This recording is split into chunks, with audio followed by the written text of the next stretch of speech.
Hello everyone, it's been another fun week. So I've just finished up reviewing Gears of War Judgment, which is right on the heels of God of War Ascension. God, it would have been great to have had like maybe an extra week or two in between those two, because I'm always like cautious about whether or not the subtitle I'm giving it is the appropriate one.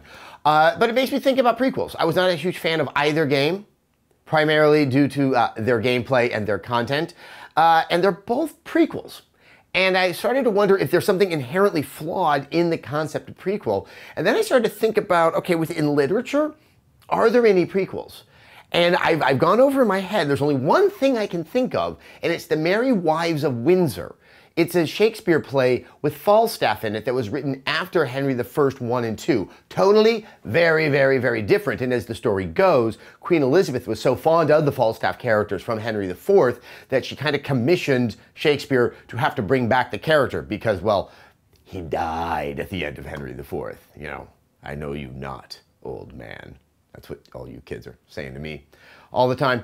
Okay, that's where we go with prequels. And get this, no one really loves Merry Wives of Windsor. Now, the other very famous prequel, Star Wars. We all know our rather contentious feelings towards what happened with the beginning of it. So what is it that makes a prequel so challenging? Well, I think, A, you kind of remove some of the dramatic tension, because if the ultimate thing is, does he live or die? Does he make it? Well, you've kind of resolved that if you're starting ahead of where the narrative once was. In games, it gets a little bit more interesting because games are made over time. And even though maybe the best game isn't the last one in the series, it tends to be the most technically proficient. It tends to have the most understanding of where the gameplay can go. And it tends to have elements that are introduced at the end. So that when you're doing a prequel at the beginning, you're adding in all those elements, and it does seem to break up that sense of canon. Another thing that I do not believe really existed until late in the 20th century. Thanks, Tolkien. Now, the thing is, in the case of these two games, they're prequels because the overarching narrative has been resolved, which, A, I think should indicate that the companies behind these games, or the publishers behind these games, should have seen that coming. And when they wanted the fourth one, understand that this is going to be somewhat disruptive. But there are such opportunities in the gameplay, and that's where I was so surprised with both.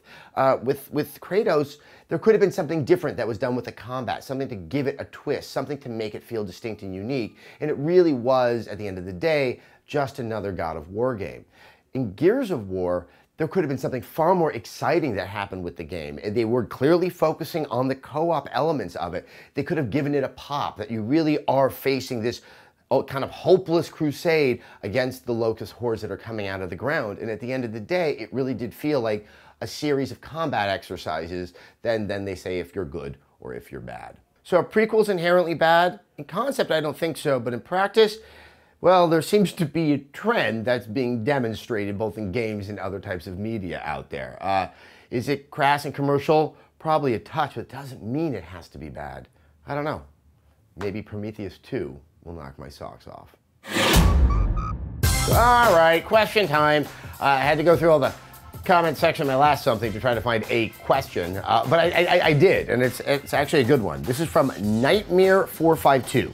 Do you see the FPS shooter genre continue to dominate, for lack of a better term, the gaming sales charts as it usually does?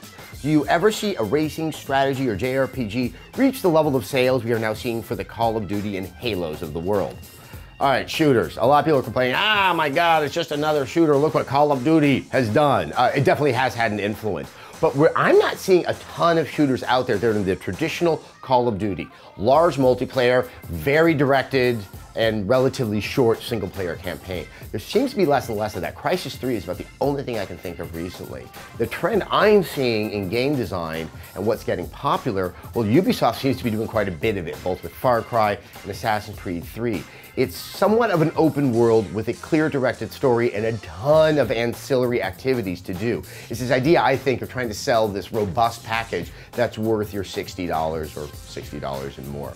I bet we're going to see more and more of this as we get into the next generation, just because with all the new technology that's under the hood of the PS4, and we expect something very similar coming from Microsoft, having those open worlds, having that level of variety should become easier to program for. I can't say that I'm the biggest fan because having all that content sometimes doesn't work in the favor of the story, but at the same time, it does give the player a real sense of invention as they go through the world, learn the controls, and take advantage of everything. So if they're gonna do a lot of cookie cutters in this form of game, I think you might be a little better off. All right, one other thing. This is a big week for us here at Red3 Games. We have 2 new shows. One of them, Spoiled Games, I mentioned it before.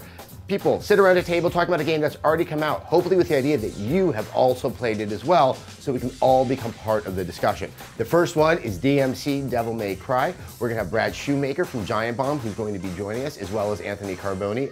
I've seen it, it's really good, and I encourage you to check it out. Also, Address the SESS. We did this once, it's a Google Hangout, we're now gonna brand it. It's Address the SESS. It happens on Wednesdays at 4 p.m. Pacific, 7 p.m. Eastern. Get into that Hangout, you get to ask me a lot of questions, and trust me, I know there's a few of you that really have something to say to me.